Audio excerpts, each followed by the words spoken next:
The attachment theory, how your childhood shapes you. The 4 attachment styles. As adults, we tend to notice how one thing affects or influences the other. We also realize how capable we are of experiencing extreme emotions or exhibiting different feelings. A lot of things we can experience during our adulthood can be influenced by attachment theory. But what exactly is this attachment theory? Attachment theory is defined as the long-term relationships or bonds between 2 persons. It can be between a parent and a child, between 2 friends, or between romantically involved partners. In this video, we'll look further into how the attachment theory was developed, how it affects adults, and the different attachment styles involved. How was the attachment theory developed? According to verywellmind.com, it was British psychologist John Bowlby who first described the attachment theory as a lasting psychological connectedness between human beings. He was interested in understanding the emotions of distress and sepax, or separation anxiety that people, especially children, experience whenever they are separated from their parents or immediate relatives. However, some behavioral theories suggest that attachment is merely a learned behavior, that experiencing these kinds of emotions is not innate to the human body. These theories support the notion that attachment is a result of the feeling relationship, and a child will cry whenever their parents leave because their parents provide something that the child needs. This is the reason why the child gets attached. Bowlby, on the other hand, believes that behavioral patterns characterize attachment. He also observed that even though the parents came back and started nurturing the child, the anxiety that the child experienced when they were separated is still there. Furthermore, the child feels this emotion twice, not knowing whether or not their parents will leave them again. What is attachment?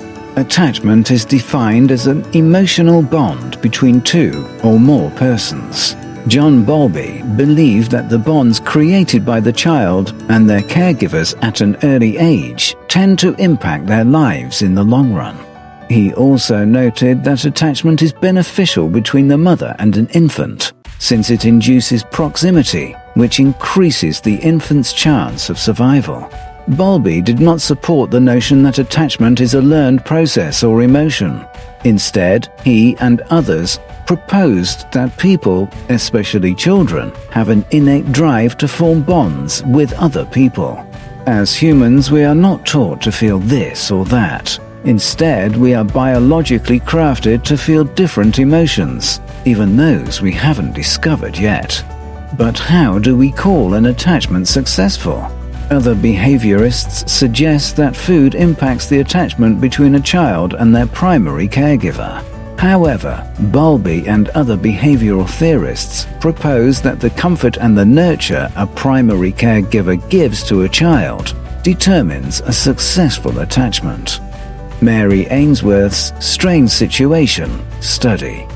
In the 1970s, an American-Canadian psychologist named Mary Ainsworth supported Bowlby's original works and statements. Her study, titled Strange Situation, not only supported John Bowlby's claims, but also discovered the different effects of people's attachment on their behaviors.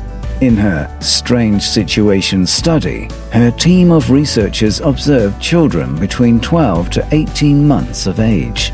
They discovered how the children responded to a situation where they were abandoned by their parents, only to return moments later.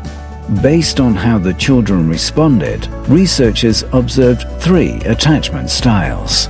Ainsworth defined these major styles of attachment as the secure attachment, the ambivalent insecure attachment, and the avoidant insecure attachment.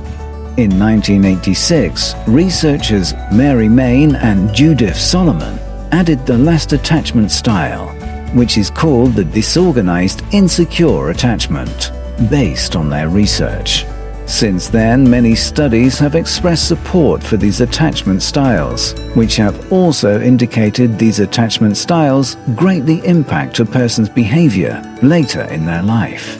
The 4 styles of attachment. The first style of attachment, the secure attachment, is observed when children who are attached become upset whenever their parents leave. However, they become happy when they return. The bond is created since whenever interaction is encouraged between a parent and a child, the child greets their parent with positive behavior. Studies have found that parents of a securely attached child play more with other children. Based on studies, they become more empathetic later on in their adult life. Moreover, they become less disruptive and aggressive than other people who are ambivalent and avoidantly attached. The second style is called ambivalent attachment. Children who are ambivalently attached become suspicious and doubtful of strangers. They display distress and anxiety whenever they are separated from their parents and don't feel comforted by their return. Studies found that these children become insecure and have low maternal availability. As they grow older, they become very clingy and over-dependent. The third style is called avoidant attachment. Children in this group tend to avoid parents generally. This avoidance is encouraged after their absence. These children don't reject attention from their parents, but also don't seek comfort or contact from them. As these children become adults, they find it difficult to become intimate and close with another person. They also don't invest many emotions during the relationship nor after it ends. The last style of attachment is called disorganized attachment.